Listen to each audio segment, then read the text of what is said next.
राधे राधे दोस्तों। आज हम आपको सुनाएंगे एक बहुत ही अच्छी कहानी। अगर आप हमारे चैनल पर नए हैं तो प्लीज़ हमारी वीडियो को लाइक करें, चैनल को सब्सक्राइब करें और शेयर करें। राधे राधे। मास्टर तिलकराम सरकारी स्कूल में अध्यापक थे और आराम से कुर्सी पर ऊँघ रहे थे। क्लास के बच्चे दो का पहाड़ा सुना रहे थे। दो एकम दो, दो दूनी चार, दो तिया छः। इस तरह से कक्षा में बच्चों को पहाड़ा पढ़ाने की तेज आवाज़ गूंज रही थी और मास्टर जी अपना निखराम सो रहे थे। सरकारी स्कूल था, इसलिए कोई बोलने वाला तो था नहीं, ना ही कोई देखने वाला था। इसलिए तिलकराम जी खुश थे। अपनी मन मर्जी से जब मन करता तब स्कूल पहुंचते थे और बच्चे भी गिरते पड़ते मास्टर जी के आने से पहले ही स्कूल पहुंच जाते थे।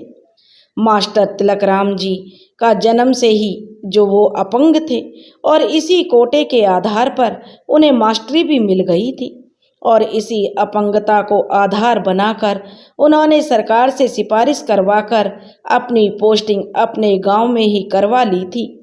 लंगड़े होने के कारण सब उन्हें लंगड़ मास्टर साहब कहते थे और उनकी पत्नी को लंगड़ की बहू कहते थे। पुष्पा नाम था उनकी पत्नी का। वह धार्मिक, जिद्दी और रूढ़िवादी स्वभाव और मिलनसार औरत थी। उसके मिले जुले गुण थे। परिवार में सब कुछ ठीक ही था। उनके दो बेटे थे। माँ बाप ने अपने बेटों के नाम भी बड़े ही प्यार से जो विष्णु और महेश रखे थे। बड़े बेटे का नाम विष्णु था, छोटे बेटे का नाम महेश था। लंगड़ मास्टर ने दोनों बच्चों को पढ़ाने की बहुत कोशिश की, परंतु वे सफल नहीं हुए। उनके दोनों बच्चे पढ़ाई में फिसड्डी निकले। विष्णु तो अनपढ़ का अनपढ़ ही रह गया। काला अक्षर भैंस बराबर था उसके लिए। परंतु महेश जो किसी तरह गिरते पड़ते उसने 10वीं पास कर ली थी। जब लंगड़ मास्टर ने देखा कि दोनों पढ़ाई लिखाई में किसी लायक नहीं हैं, तो उन्होंने अपनी पत्नी से कहा कि भाग्यवान, अब इन दोनों की शादी कर देनी चाहिए। तो पुष्पा ने भी सहमति में अपना सिर हिला दिया। मान सम्मान और रुपए पैसे की तो उनके पास कोई कमी नहीं थी, पर शादी से पहले मास्टर साहब अपने दोनों बच्चों को कमाते हुए देखना चाहते थे। इसलिए उन्होंने विष्णु के लिए एक ट्रैक्टर खरीदा, जिससे कि वह खेती बाड़ी और अपनी आजीविका चला सके। और महेश के लिए उन्होंने एक दुकान खोल देने के लिए कहा, पर महेश उसके लिए बिल्कुल भी तैयार नहीं था।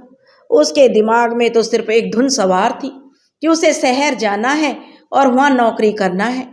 पता नहीं क्यों वो बचपन से ही शहरी सभ्यता से बहुत अधिक प्रभावित था।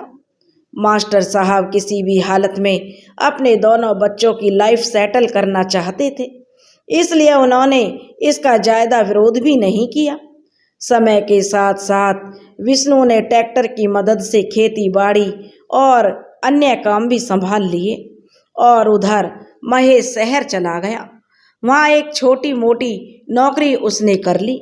जब मास्टर साहब को और उनकी पत्नी को यह विश्वास हो गया कि अब दोनों बेटे अपनी अपनी जिम्मेदारियां संभालने के लिए तैयार हैं, तो उन्होंने बड़े लड़के जो विष्णु के लिए लड़की देखना शुरू कर दिया। पास के गांव में ही अपने जाति परिवार से उन्होंने जो अपनी रिश्तेदारी में विष्णु के लिए एक रिश्ता आया। हाँ, लड़की का नाम सोनम था। उसका देखने में साधारण कद काठी की थी, पर घरेलू तथा खेती बाड़ी दोनों संभाल लेने वाली लड़की थी। सर्वगुण संपन्न थी, पर बस एक ही कमी थी उसमें कि वह ज़्यादा पढ़ी लिखी नहीं थी। कक्षा 2 भी ढंग से पास नहीं कर पाई थी और यह विष्णु के लिए किसी वरदान से कम नहीं था, क्योंकि विष्णु खुद भी एक अंगूठा छाप यानी कि अनपढ़ था और वह भी यह कभी नहीं चाहता था कि उसकी होने वाली बीवी उससे ज़्यादा पढ़ी लिखी हो। सब कुछ तय हो गया। पंडित जी ने पत्रा देखकर शादी की शुभ घड़ी और मुहूर्त बता दिया। निश्चित समय पर विवाह संपन्न हुआ। सोनम विदाई के बाद विष्णु के घर पहुंची। घर पर उसे पूरा मान सम्मान मिला, जैसा कि हर किसी स्त्री के नसीब में नहीं होता। शायद समय बीतने के साथ साथ उसे वह स्थान प्राप्त होता होगा, पर सोनम इस मामले में बहुत ही खुशनसीब थी।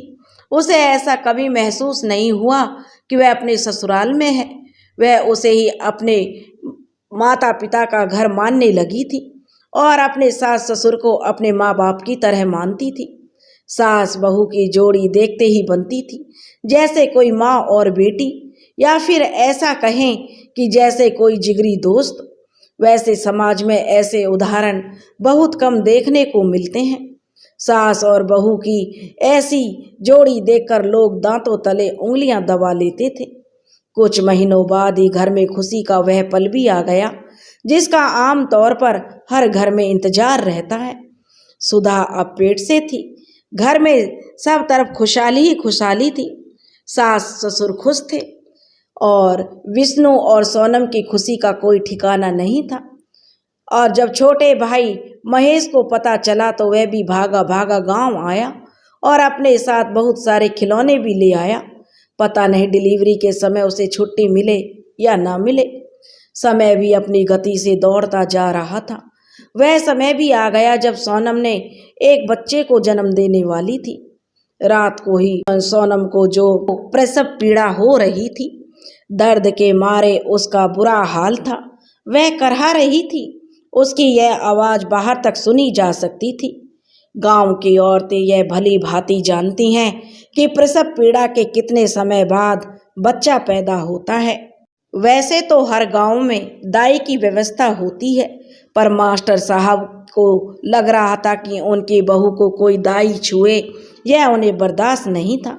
इसलिए अंदर से औरतों के कहने से वह अपने बेटे की बहू सोनम को हॉस्पिटल ले गए, जहां सोनम ने एक सुंदर कन्या को जन्म दिया।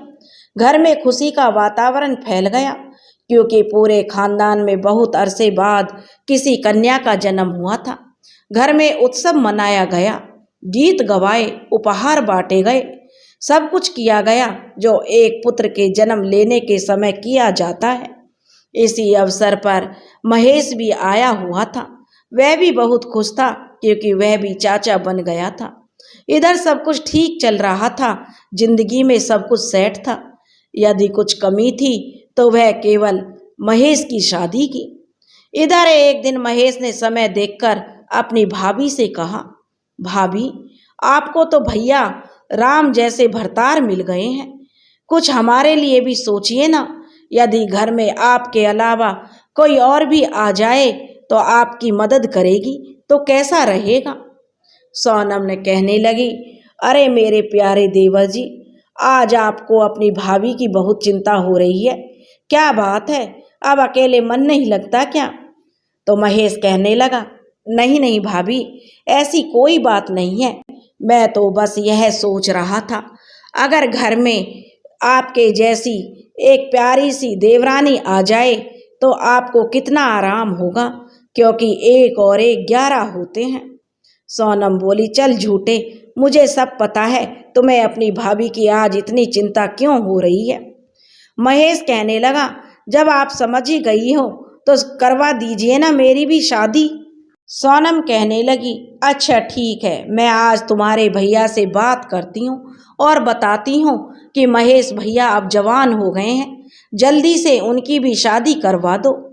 महेश कहने लगा, ओ भाभी, आप कितनी अच्छी हैं, जग से न्यारी हैं। और शाम को जब सोनम अपने पति के आने पर महेश के बारे में बात बताने लगी तो विष्णु ने कहा, क्या बात है, आज बहुत चहक रही हो, क्या कोई खुशखबरी है? पर यहाँ तो मामला कुछ और ही था। सोनम कहने लगी, अरे आप कैसे भाई हैं, अपनी तो शादी करवा ली, पर कभी अपने छोटे भाई के बारे में भी सोचा है कि उसकी भी शादी होनी चाहिए? अब विष्णु कहने लगा, मैंने कब मना किया है, जब बोलो तब उसकी शादी करवा देते हैं। कल ही मैं अपने पिताजी और माँ से बात करता हूँ, क्या महेश की शादी के लिए तैयार है, एक बार उससे पूछ लेना। सोनम बोली, वह मना नहीं करेगा, मैंने उनका मन देख लिया है, आप तो बस माँ और बाबूजी से बात कर लो। अगले दिन विष्णु ने महेश की शादी के लिए अपने माँ और बाबूजी से उसकी शादी के बारे में पूछा कि बाबूजी, महेश की शादी के बारे में आप क्या सोच रहे हैं? हमें अब उसकी शादी कर देनी चाहिए। अब मास्टर तिलक राम जी और उनकी पत्नी पुष्पा कहने लगी, हमने कब मना किया है? वही मना कर रहा था, कह रहा था कि जब तक अपने पैरों पर खड़ा नहीं हो जाता तब तक शादी नहीं करूँगा। यदि वह तैयार है तो हमें तो कोई ऐतराज नहीं है बेटा, कल से ही लड़की देखना शुरू कर देते हैं। विष्णु ने कहा, जी बाबूजी। और विष्णु जब अपने माता पिता से बात करके वापस अपने कमरे में पहुंचा तो उसने सोनम ने उससे पूछा, जो कि दरवाजे पर आंखें गड़ाए हुए बैठी थी। सोनम कहने लगी, क्या बात हुई बाबूजी से और माँ से? क्या कहा उन्होंने? कोई ऐतराज तो नहीं है उन्हें?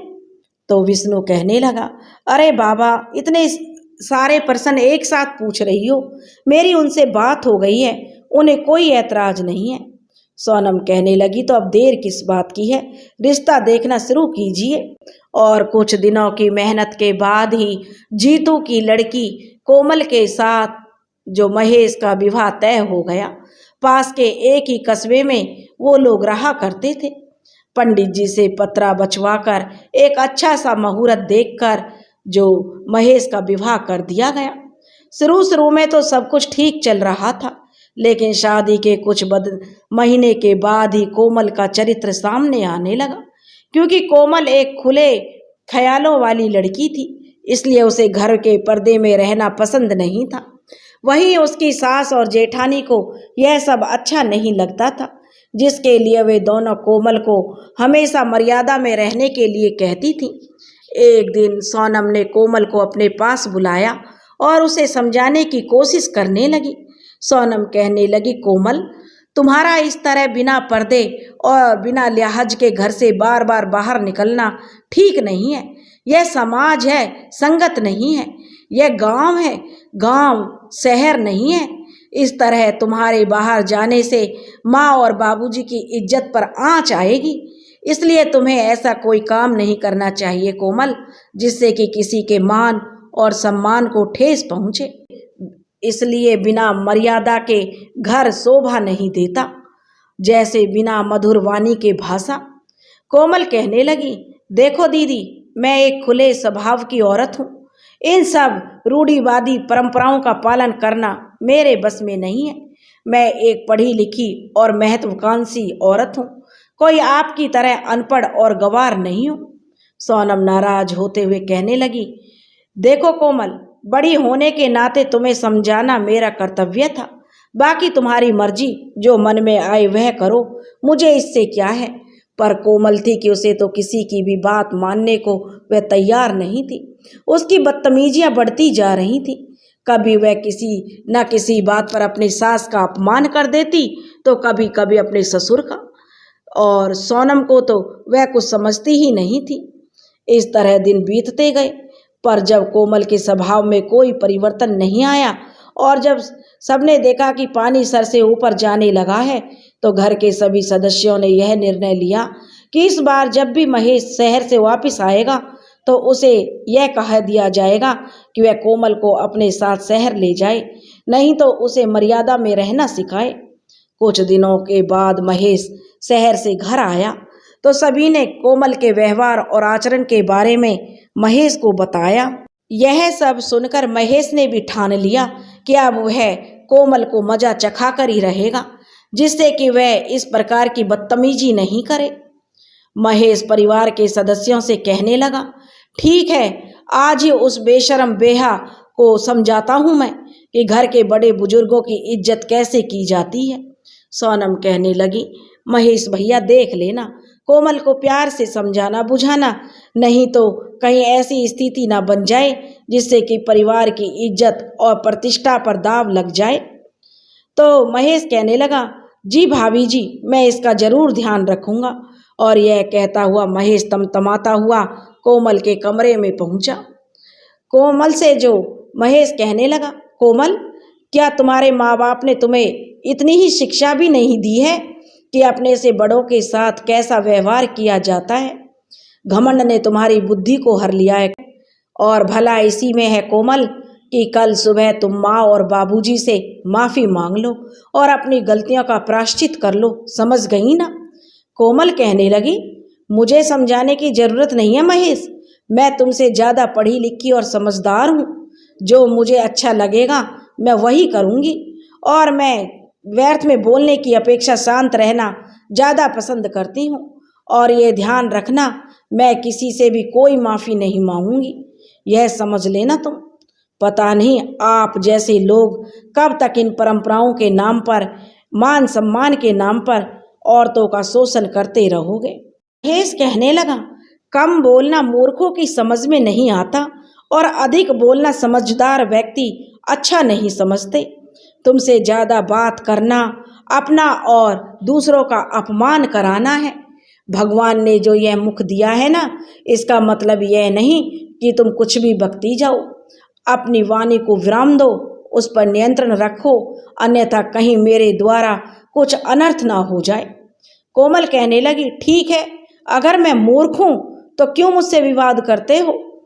तो अगर आपको लगता है कि मैं आपके घर के लायक नहीं हूँ तो मैं कल ही यह घर छोड़कर चली जाऊंगी। महेश कहने लगा, कोमल जैसा तुम्हें ठीक लगे, पर इस घर में तुम्हारी यह दादागिरी नहीं चलेगी, समझी? कोमल उसी रात अपने पिता को फोन लगाने लगी और अपनी सारी बात बता दी। कोमल रोते हुए कह रही थी, पिताजी अब मैं इस घर में नहीं रह सकती। जिस घर में मान सम्मान ना हो उस घर में रहने का क्या फायदा? जीतू जी कहने लगे, क्या हुआ बेटी, मुझे बताएगी? अचानक क्या हो गया है जो ऐसी नौबत आ गई है? कोमल कहने लगी, मुझे कुछ नहीं पता पिताजी, बस आप आ जाओ और मुझे इस नरक से ले जाओ, मुझे नहीं रहना यहाँ। जीतू जो कोमल के पिता कहने लगे, ठीक है, मैं कल सुबह सुबह ही पहुँच जाऊँगा तुम्हें लेने, तब तक तुम ढंग से रहो, परेशान मत हो। कोमल कहने लगी, ठीक है पिताजी, भैया को भी लेकर आना, इन लोगों ने मुझे बहुत तकलीफ दी है। अगले ही दिन सुबह सुबह कोमल के पिता और उसका भाई महेश के घर पहुंच गए। बातचीत होते होते इतनी अधिक बढ़ गई कि मारपीट की नौबत आ गई। कोमल का भाई शिव महेश से कहने लगा, अगर तुम मेरी बहन के पति नहीं होते तो मैं तुम्हें बताता कि कैसे किसी लड़की या किसी की बहन को परेशान किया जाता है और उसका क्या फल होता है। अरे कैसा मर्द है तू जो अपनी औरत को भी खुश नहीं रख सकता, धिक्कार है तुम्हारे जीवन पर। महेश कहने लगा, मुझे इतना लंबा भाषण देने की बजाय यदि तुम लोगों ने कोमल को और बड़ों का आदर करना सिखाया होता तो शायद तुम्हें ये दिन देखने नहीं पड़ते। शिवा कहने लगा, क्या कमी है मेरी बहन में? ऐसा क्या कर दिया कोमल ने कि हमने यह दिन देखने को जो हमें मिल रहे हैं? हमने उसे अपने पुत्र के समान पाला है, उसे कमजोर और असहाय मत समझ लेना। तुम लोग कुछ भी जायदादी करते रहोगे और वह चुपचाप सहती रहेगी। महेश कहने लगा, पर इसका मतलब यह तो नहीं होता कि वह अपनी मर्यादा को ही भूल जाए, छोटे और बड़े के लिहाज करना भूल जाए। पुत्र बनाने के चक्कर में आप लोगों ने शायद संस्कार देना भी सही नहीं समझा। उसी का तो परिणाम है साले साहब कि आज ये सभी का अपमान और लिहाज करना भूल गई है। शिवा कहने लगा, ज्यादा कहानी मत घड़ो, नहीं तो सारे घर वालों को दहेज के केस में फंसाकर जेल भेजवा दूंगा। चुपचाप कोमल को सम्मान के साथ अपने घर में रखो, नहीं तो अच्छा नहीं होगा। कोमल कहने लगी, नहीं भैया, मैं इन कमीनों के साथ नहीं रह सकती, मुझे घर ले चलो, नहीं तो मैं अभी आत्महत्या कर लूंगी। शिव कोमल को डांटते हुए कहने लगा, ऐसा मत कहो कोमल, मैं तुम्हें लिए चलता हूँ, पर आज के बाद कभी ऐसी बात मत करना, समझी? पर साथ ही साथ आज ही कोई ना कोई विकल्प तो ढूंढना ही पड़ेगा कोमल। क्या तुम इससे तलाक लोगी? मैं तुम्हारी दूसरी शादी करवा दूंगा। पर कोई फायदा नहीं है ऐसे जो लोगों के साथ रहने में जो अपनी पत्नी के मान सम्मान की रक्षा ना कर सकें। यह सुनते ही सभी के कान खड़े हो गए। सभी ने इस प्रस्ताव को एक ही स्वर में विरोध किया, परंतु निर्णय तो कोमल और महेश को ही लेना था। दोनों को साथ रहना है कि नहीं? कोमल कहने लगी, अब यह संभव नहीं है भैया। शिवा बोला, क्यों कोमल? कोमल कहने लगी, वह तो आपको अभी नहीं बता सकती। अभी तो सिर्फ मुझे अपने घर जाना है और कुछ नहीं। किसी को भी यह नहीं पता था कि कल की डांट और फटकार का इतना बड़ा परिणाम निकल जाएगा, इतना बड़ा विस्फोटक घर में हो जाएगा। कोमल ने अपना बैग पैक किया और रोते रोते अपने कमरे से बाहर निकली। सोनम कहने लगी, भगवान के लिए ऐसा मत करो, रुक जाओ। कोमल, कहाँ जा रही हो? रुक जाओ। कोमल कहने लगी, अब कोई फायदा नहीं है दीदी, जो आपने सोचा था वही किया। आप देखने में जितनी सीधी लगती हो उतनी हो नहीं, बहुत ही शातिर हो दीदी आप। अकेले अकेले सब संपत्ति हड़पना चाहती हो। मैं तो जानती हूँ जा रही हूँ, पर आपको भी आराम से जीने नहीं दूंगी। सोनम कहने लगी, कोमल, विनाश काले विपरीत बुद्धि, तुम्हारी बुद्धि भ्रष्ट हो चुकी है कोमल, इसलिए तुम्हें अपना अच्छा और बुरा दिखाई नहीं दे रहा है। और सोनम रोते हुए कहने लगी, जाओ कोमल, नहीं रोकती तुम्हें, पर मुझे पूरा विश्वास है जिस दिन तुम्हारी आंखें खुलेंगी उस दिन तुम जरूर अपनी दीदी के पास दौड़ती हुई आओगी। और कोमल कुछ ही कदम आगे बढ़ी होगी कि कोमल के सास ससुर ने भी उसे रोका। जो तिलकराम मास्टर जी और पुष्पा कोमल के जो सास ससुर थे कहने लगे, बहू ऐसे यह घर छोड़कर मत जाओ, हम तुम्हारे हाथ जोड़ते हैं, पूरे गांव के सामने हमें बेइज्जत मत करो, सारा गांव हम पर थूकेगा, कहेगा कि बहू को नहीं संभाल पाए मास्टर साहब, रुक जाओ मत जाओ। कोमल कहने लगी, माँ बाबूजी, आप लोग बहुत ही रूढ़िवादी हैं, आप लोगों के साथ रहना मेरे लिए बहुत मुश्किल है। मैं तो एक बेटी बनकर आपके घर रहना चाहती थी, पर आपको बेटी नहीं खिलौना चाहिए, खिलौना जो आपके हिसाब से चले, आपके कहे पर हंसे, आप कहें तो रोए, आप कहें तो गाएं। लेकिन मैं ऐसे नहीं रह सकती, ऐसे वातावरण में मेरा दम घुटता है और चली जाना चाहती हूँ मैं इस माहौल से सदा सदा के लिए। मुझे मत रोकिए, जहाँ एक आदमी को तो सिर पर बिठाया जाता है और एक आदमी का बार बार अपमान किया जाता है। यह कहते हुए कोमल अपने बाप और भाई के साथ इसी उम्मीद के साथ चली गई कि वह भूलकर भी दोबारा इस घर में नहीं आएगी। अपने घर पहुंचकर कोमल अपनी माँ को देखकर फूट फूट कर रोने लगी, उसके सीने से चिपक गई और अपनी सारी विपदा अपनी माँ को बताने लगी। घर के बाकी के सभी सदस्य भी कोमल के आसपास बैठ गए और सुनने और जानने के लिए कि कोमल के ससुराल वालों ने उसके ऊपर क्या क्या और किस प्रकार का कहर ढाया है। कोमल, अब तुम्हें उस घर में जाने की कोई ज़रूरत नहीं है। अगर तुम्हें मुझे पहले से ही पता होता कि ऐसा अधर्मी परिवार है तो मैं कभी भी तुम्हें ऐसे घर में नहीं भेजती। कोमल की माँ उसे रोता हुआ देखकर फबक फबक कर रोने लगी और भावुक होकर कहने लगी। शिवा कहने लगा, माँ मैं तो कह रहा हूँ कि अभी भी कुछ नहीं बिगड़ा है, हम इसका तलाक करा देते हैं और कोमल की विवाह कहीं और तय कर देते हैं। तो वह कहने लगी, कोई ज़रूरत नहीं है ऐसे घर में दोबारा भेजने की, अगर कोमल चाहे भी तो यह उसी पर निर्भर है। तो कोमल की माँ कहने लगी, तू ठीक कह रहा है बेटा, कोमल को दोबारा उस घर में नहीं जाना चाहिए अगर सब कुछ ठीक है तो शिवा कहने लगा, मैं कुछ समझा नहीं माँ। तो इसका जवाब तो कोमल ही दे सकती है। जो कोमल की माँ कहने लगी, तुम समझ रही हो ना कोमल मैं क्या कहना चाहती हूँ, उसकी माँ ने कहा। तो कोमल कहने लगी, मैं सब कुछ समझ रही हूँ माँ, पर अब बहुत लेट हो चुका है, अब तलाक लेना संभव नहीं है। मैं महेश के बच्चे की माँ बनने वाली हूँ और मैं गर्भ से हूँ।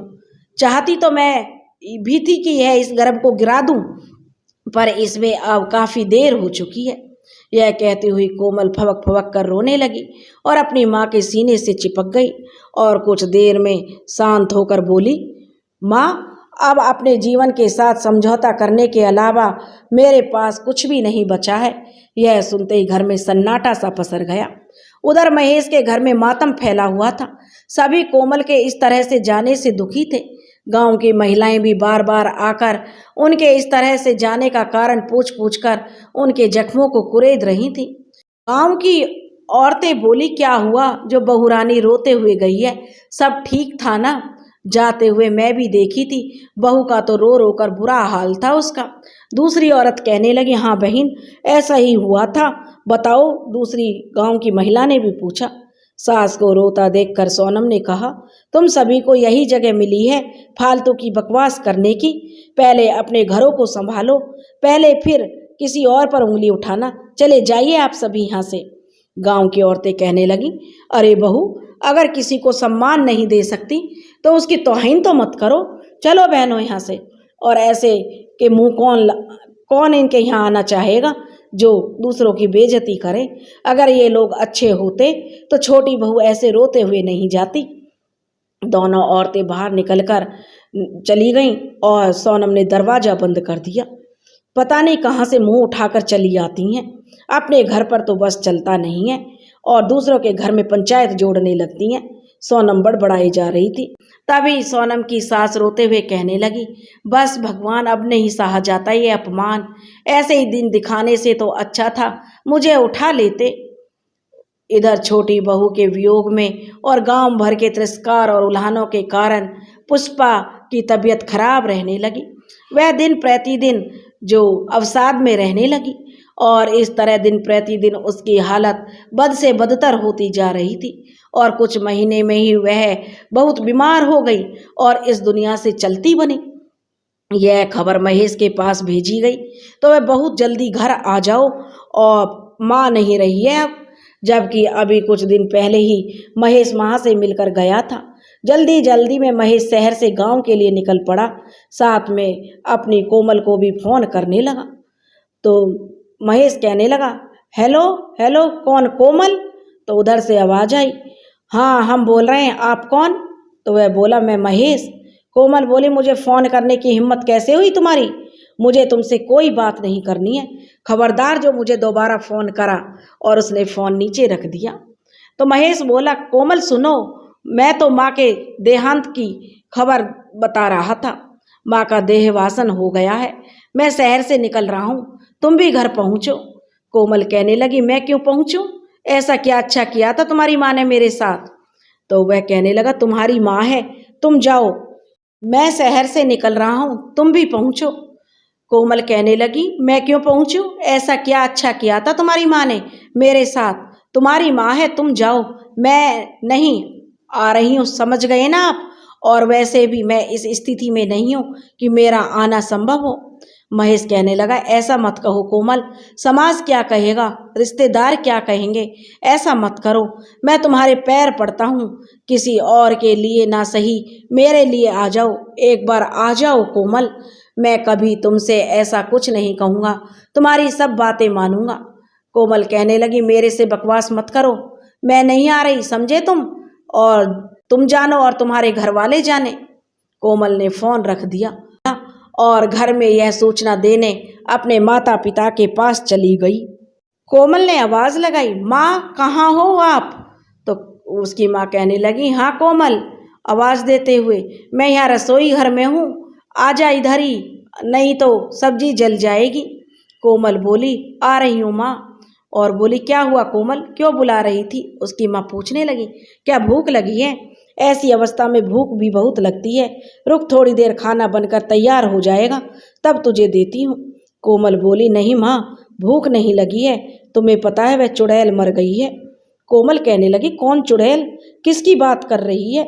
कोमल बोली, मेरी सास, वह हरामजादी मर गई है। कोमल कहने लगी, कोमल की माँ, तुझे कैसे पता, किसने बताया, क्या किसी का फ़ोन आया था? तो कोमल कहने लगी, उनका फ़ोन आया था, कह रहे थे कि अंत्येष्टि पर पहुंच जाना, नहीं तो समाज हम पर थूकेगा। मैंने भी कह दिया, माँ भाड़ में जाओ, मैं नहीं आ रही। कौन सा तुम्हारी माँ ने मुझे हीरे मोती से तोल दिया था? तो उसकी माँ कहने लगी, नहीं बेटा, ऐसा कहना तुम्हें शोभा नहीं देता, किसी की मृत्यु का ऐसे मजाक नहीं बनाया जाता, यह गलत है और निंदनीय है। जीवित व्यक्ति से मतभेद हो सकते हैं, पर मरे हुए व्यक्ति के लिए किसी प्रकार का दुर्भाव मन में नहीं होना चाहिए। यह संस्कार विरुद्ध है, नियम विरुद्ध है, रीति विरुद्ध है, इसलिए अंत्येष्टि से पहले वहाँ पहुँचना चाहिए। कोमल की माँ ने कोमल को समझाया तो कोमल कहने लगी, नहीं माँ, मैं नहीं जा रही, जिसको जाना वह जाए, पर मैं नहीं जा रही, नहीं जा रही मतलब नहीं जा रही, समझी आप।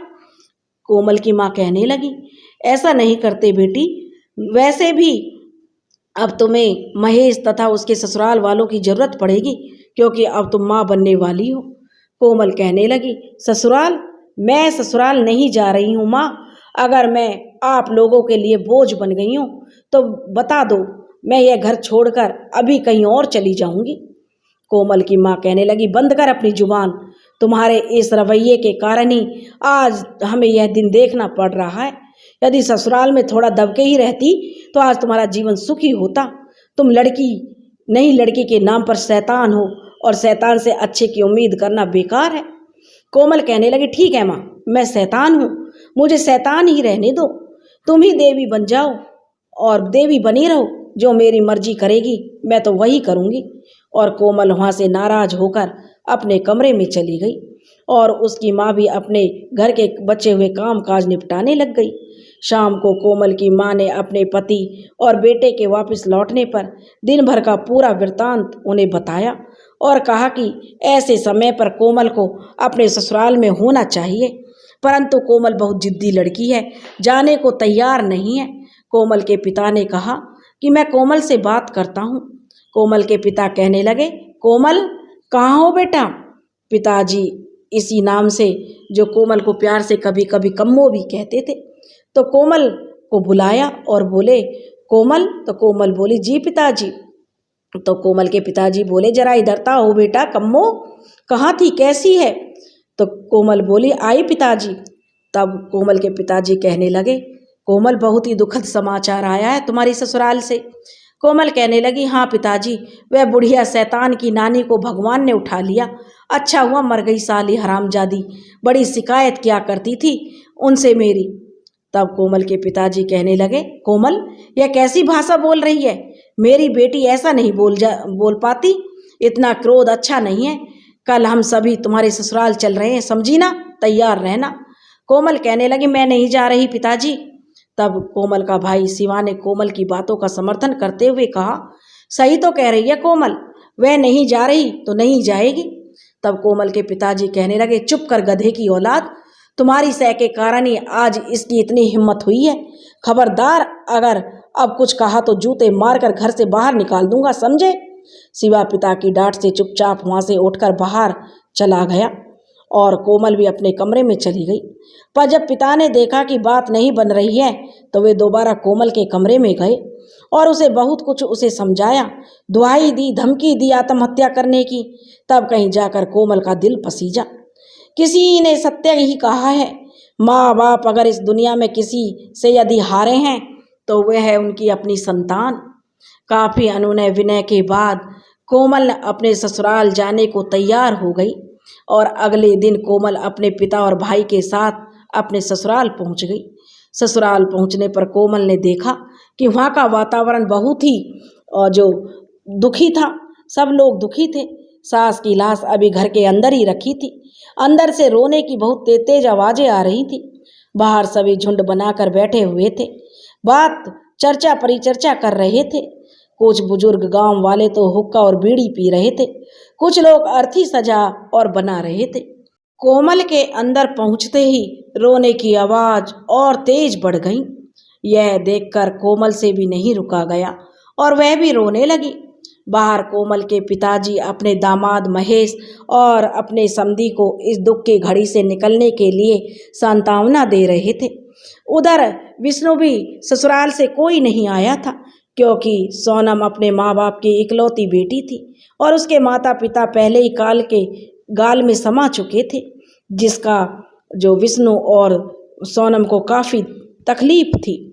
और उधर मास्टर जी अपने समधी से कह रहे थे, छोड़ के चली गई मुझे इस दुनिया में, मेरा तो वही सहारा थी, सुख दुख की साथी थी, इस घर की जान थी। जीतू जी जो कोमल के पिता थे अपने समधी से कहने लगे, समधी जी बहुत ही दुखद घटना है ये, धैर्य से काम लीजिए भाई साहब, होनी प्रबल होती है, उसे कोई नहीं रोक सकता, वो जो ऊपर बैठा है ना, उसके आगे किसी की मर्जी नहीं चलती।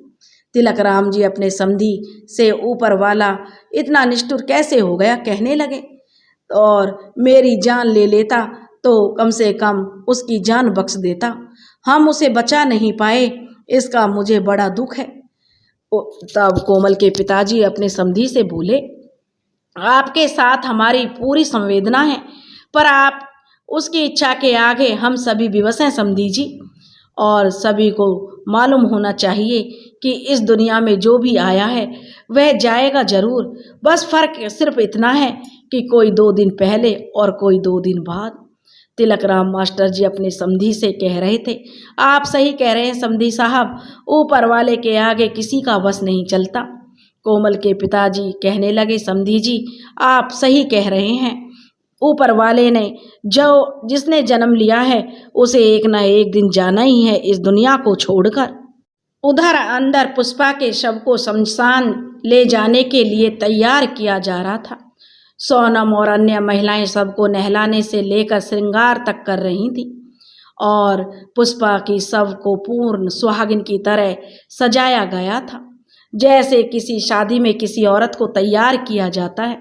यहाँ बस फर्क सिर्फ इतना था, शादी में वह जीवित व्यक्ति स्वयं अपनी प्रतिक्रियाएं दे सकता है, अपनी इच्छा और अनिच्छा, पसंद नापसंद बता सकता है, पर इस स्थिति में मृत अवस्था में वह दूसरे पर निर्भर ही रहता है।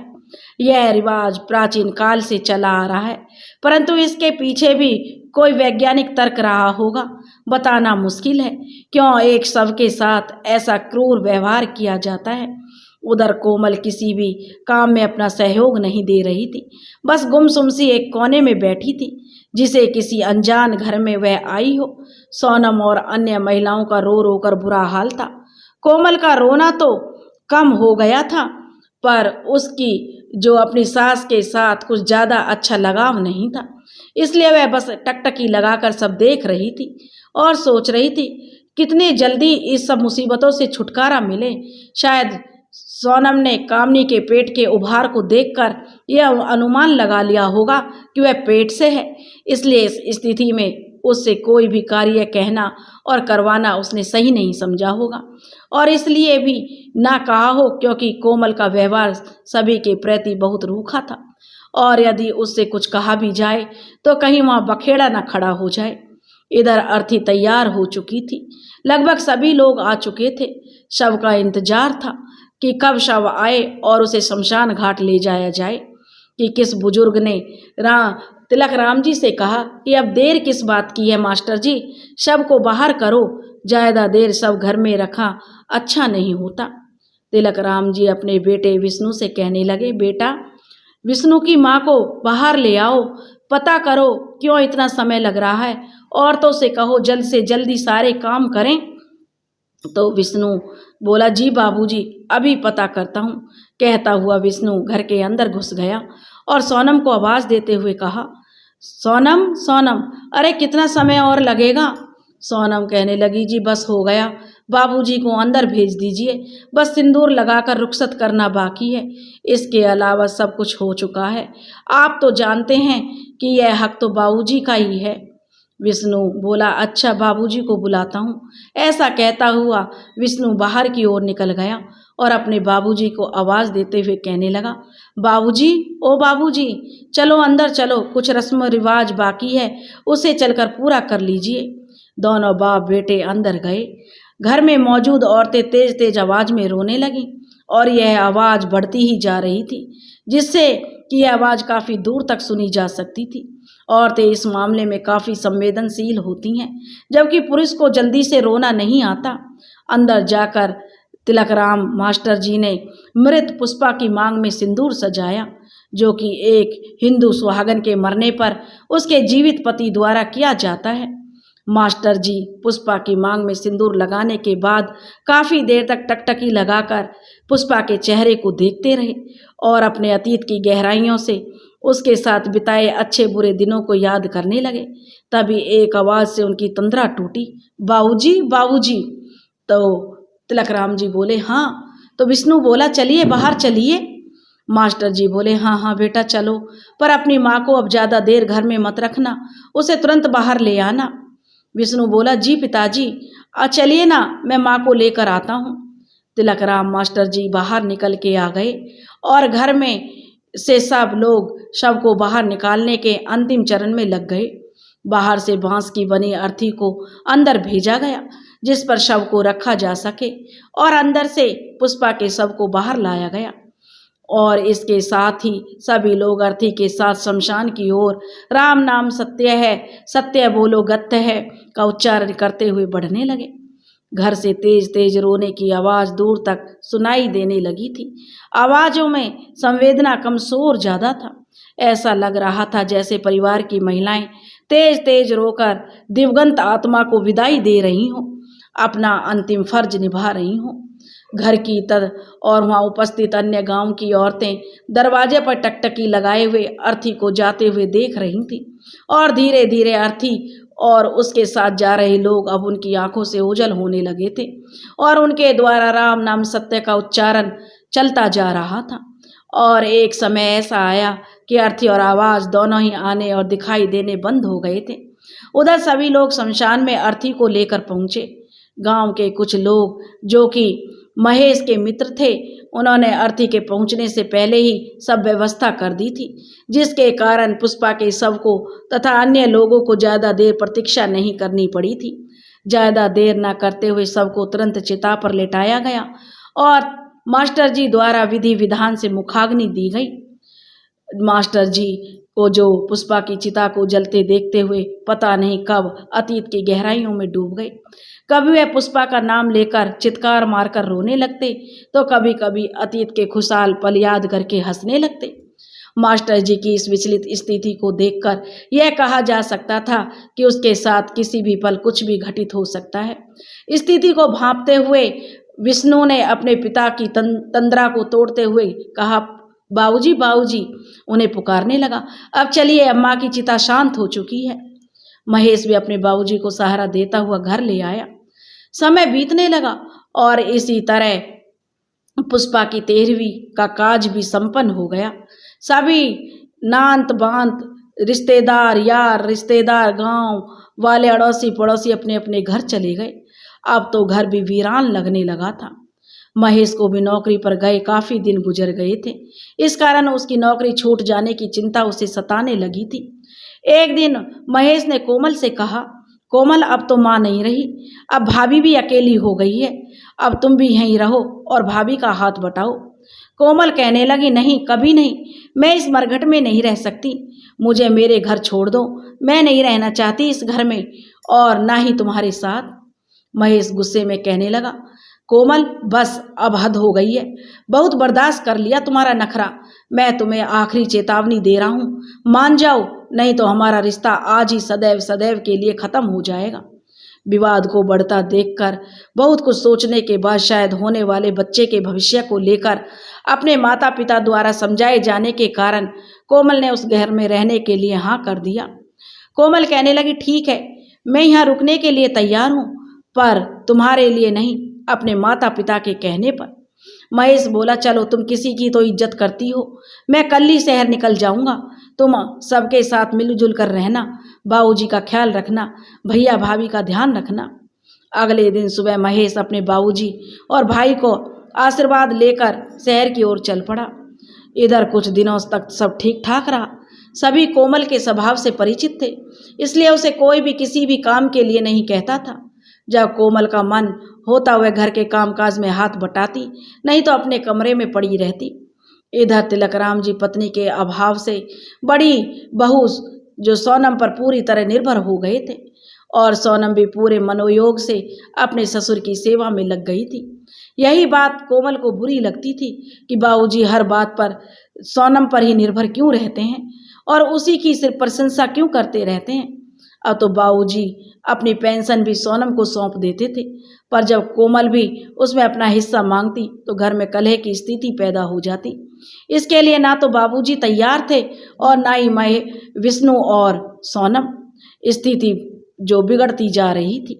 अब कोमल अलग रहने की जिद करने लगी और कहने लगी, जो कुछ भी हमारा हिस्सा बनता है उसे हमें दे दो, आप लोगों के साथ मैं नहीं रह सकती।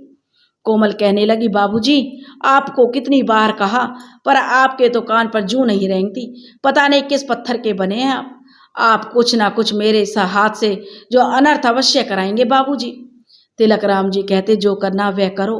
इस घर में ना तो आज तक बंटवारा हुआ है और ना ही होगा। आज ही मैं महेश को बुलाता हूँ जिससे वह तुम्हें यहाँ से ले जाएगा। यह कहते हुए मास्टर जी ने दोपहर को सोने के लिए अपने कमरे में चले गए।